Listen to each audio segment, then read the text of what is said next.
Ular besar ini sedang memberi makan anaknya. 3 orang ini belum pernah. Adegan apa yang begitu mendebarkan? Gadis itu segera mengeluarkan ponselnya dan berbalik. Kilatan itu menarik perhatian Raja Ular. Seekor ular bawahan segera menyerang karavan. Kerumunan buru-buru mundur dan berlari keluar. Ular besar itu menggunakan mulutnya untuk mengambil tiang batu. Sepertinya sangat fasih dalam hal ini. Kemudian tekan salah satu dari 3. 2 lainnya coba gerak. Bahkan tidak bisa menggerakkan pilar. Ular besar itu dengan cepat datang ke sisi mereka. Gadis pemberani mengambil sebatang kayu dan bertarung dengan liar. Raja Ular juga muncul di depan mereka sekarang. Lalu, lempar batang kayu itu sampai puluhan meter. Setelah melihat bahwa mereka tidak memiliki niat jahat, Raja Ular dengan cepat pergi. 3 orang duduk di tanah. Rasanya seperti baru kembali dari kematian. Mereka bertiga adalah reporter dari Asosiasi Perlindungan Satwa Liar. Alasan mereka memasuki hutan untuk melindungi satwa liar. Tapi siapa sangka mereka baru saja melangkah ke dalam hutan, langsung diserang dengan babi hutan. Ketiganya lari dan tersandung. Babi hutan muncul di depan mereka. Kemudian perlahan bergerak maju. Di saat bahaya, seekor ular besar muncul. Babi hutan besar berdiri di depannya. Sama seperti mainan saja. Pada saat itu, gadis itu mengeluarkan kameranya dan mengambil foto. Setelah mendapatkan makanan, ular besar itu segera pergi. Seorang pria botak yang berspesialisasi dalam menangkap ular pergi ke air terjun, menemukan kantong plastik. Oh tidak, ini adalah kulit ular yang pasti berumur 1000 tahun. Lihatlah kulit ular raksasa ini. Kedua penangkap ular itu terheran-heran. Jika bisa tangkap saja ular ini, hidup mereka akan tidak perlu mikirin apa lagi. Tapi si kuncir itu terasa. Temui ular sebesar itu. Jika tidak hati-hati, mereka akan gampang kehilangan nyawa ya. Tapi si botak di sebelahnya tidak berpikir begitu. Ini adalah kesempatan terakhir bagi mereka. 2 orang memiliki konflik. Tapi pada akhirnya tetap tidak bisa menolak. Tidak ada yang bisa menolakkan uangnya. Mereka menyelesaikan perangkap ular. Dan tunggu ular raksasa itu terjebak. Tapi ini sudah malam dan masih belum ada gerakan. Dini hari berikutnya, ketiganya sangat mengantuk. Dan saat itu, ada suara yang datang dari sungai. Seekor ular dengan tanduk panjang di kepalanya mendadak muncul. Ular besar ini dengan tanduk di kepalanya datang ke pinggir sungai untuk minum air. Seorang pria yang tidak takut mati naik ke tantangan. Ular itu segera bergegas dan mulai menyerang. Kerumunan buru-buru lari pergi ke perangkap yang mereka buat. Raja Ular dengan cepat mendekat. Tapi di tengah jalan, tidak bisa gerak karena kawat besi.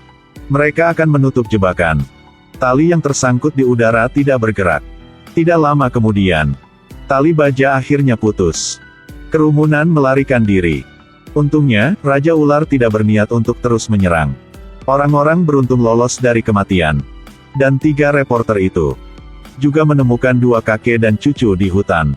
Mereka bertanya tentang latar belakang ular itu. Ternyata dari zaman bangsa. Suatu hari, langit penuh dengan tanah longsor. Seekor ular besar muncul dari tanah. Raja Ular tampaknya sangat pemarah. Menemui siapa juga langsung gigit orang itu. Kemudian seorang Tao muncul. Setelah menaklukkan Raja Ular, membuat perjanjian dengan ular itu.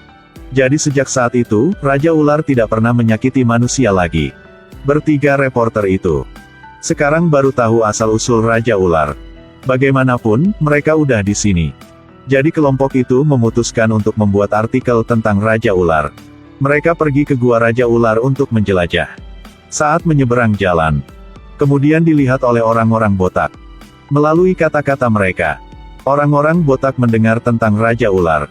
Pria botak itu segera membawa anak-anak buahnya mengelilingi bertiga reporter. Mereka ingin menangkap Raja Ularnya. Dia mengancam para wartawan harus membawanya ke gua ular. Lihatlah orang-orang botak. Bukan jenis kebaikan. Jadi wartawan harus patuh-patuh. Kafilah tiba di depan sebuah gua. Orang tua itu memberitahu pria botak itu bahwa ini adalah gua Raja Ular. Pria botak itu memberi perintah mengikat mereka para reporter dan kakek dengan cucunya. Mereka akan membuat jebakan di depan gua. Tetapi, tali yang mengikat para reporter tidak kencang. Jadi tidak lama, para reporter bisa melarikan diri. Di sisi botak, dia tidak punya niat untuk menyakiti siapapun. Lagi pula, tujuan mereka adalah Raja Ular itu. Mereka membuat jebakan dengan bambu.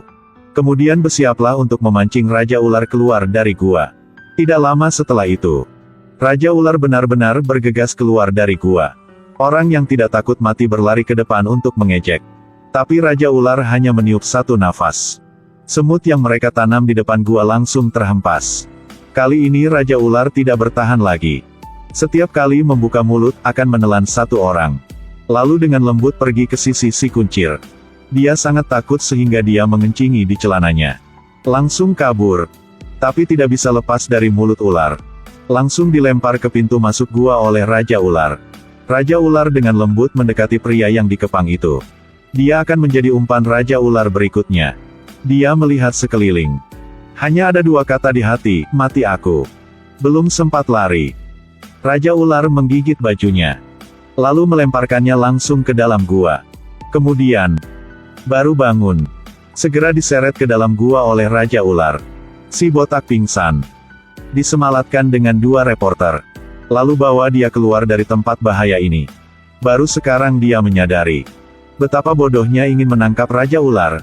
Sekarang mereka akan kembali. Tapi gadis reporter itu tidak mau. Pada saat ini, pria botak itu berkata, mereka telah melihat kulit Raja Ular sebelumnya. Para reporter, di bawah arahan pria botak itu, cepat menemukan kulit ular. Kulitnya panjangnya lebih dari 40 meter. Pada pandangan pertama, saya pikir ini adalah lembaran plastik. Pada waktu bersamaan, sekelompok orang pergi ke hutan untuk menangkap binatang liar.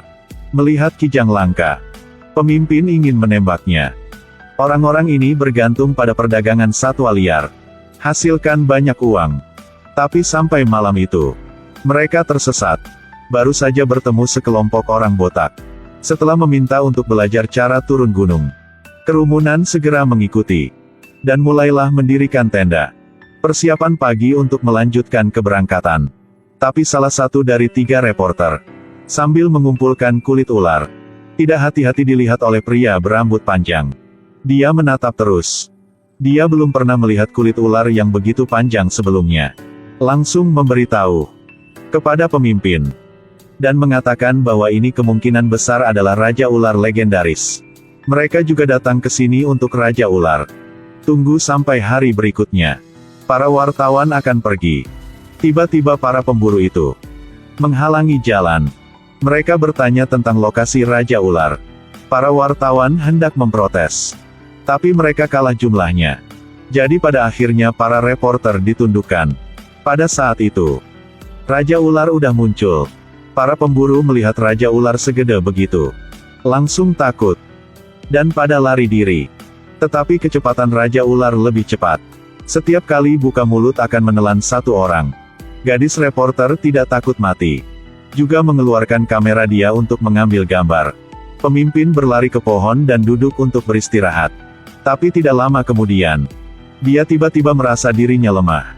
Seekor ular raksasa terjalin dengannya. Dia memuntahkan seteguk air. Akhirnya mati juga. Sampai akhir, Raja Ular mengejar para reporter.